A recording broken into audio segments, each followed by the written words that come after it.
I mean, I can remember situations with mushrooms where I hadn't taken it for a long time. I fall into confusion, and it usually revolves around, am I doing the right thing? Whatever the right thing is. So then I'll take mushrooms and wait to cope properly, and then put this question, am I doing the right thing? And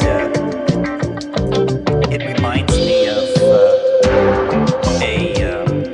press conference that Lyndon Johnson had once, shortly after he became president.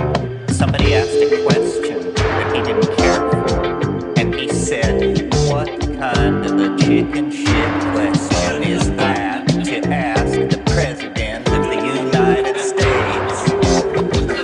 So when I go to the mushroom and say, you know, am I doing the right thing? It basically said, what kind of a chicken shit question is that to ask me?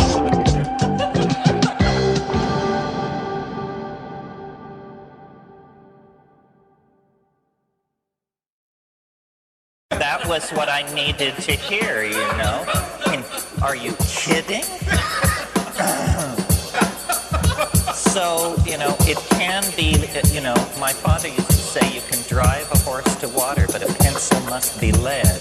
And I think that that's sort of the situation with the mushroom. If the question pleases it, it will answer. If the question doesn't please it, you'll hear about it.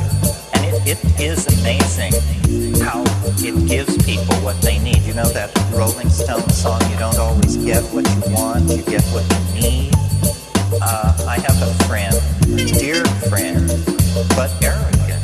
No doubt about it, this guy is arrogant. He definitely thinks he has the truth by the throat in most situations. And he won't take much because it gives him such a hard time. I mean, and it says, you're arrogant. You want to know what we do to arrogant people? For God's sake, lift it off. So a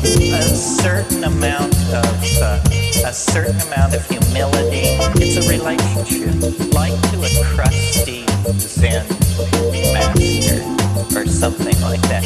And it is really like another entity because you cannot predict the answers. I mean, I remember a dialogue that I had with the mushroom early on where I said, what are you doing on this planet?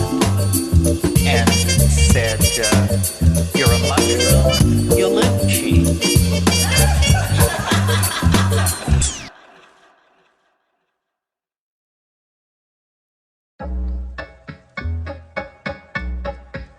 So he said, listen, this neighborhood was not so bad till the monkeys moved in.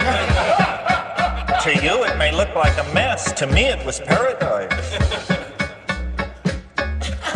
The mushroom is very, very weird. I'll tell one more story, then I'll try and get off stories. And all these stories, why am I doing all these dialogue? But why am I doing all these ethnic imitations? I'm not sure. There's one in this story, too. I was in Malibu with all these fancy film people, and we went out to dinner. Ralph Abraham was there, too. And there was this French woman there, a film producer, and she was seated next to me at dinner. And before dinner, we had been talking about the mushroom, or I had been introduced to her as the mushroom man and this and that. And she said to me, and you'll see why the story I just told relates to this, the story about you're a mushroom, you live cheap. And she said to me at dinner, she said, you say that the mushroom speaks to you, but I do not understand exactly how this works. And I said, well, it's sort of like it has many faces that it can show. Like sometimes it's like the role that Rod Steiger played in The Pawnbroker.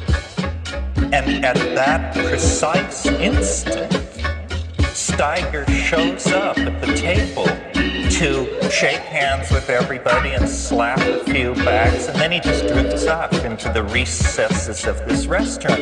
And Ralph Abraham was sitting across the table from me watching this whole thing and had heard what I said to this woman, reached across the table to me and said, "You see, the mushroom is showing us that it can touch us anywhere, anytime."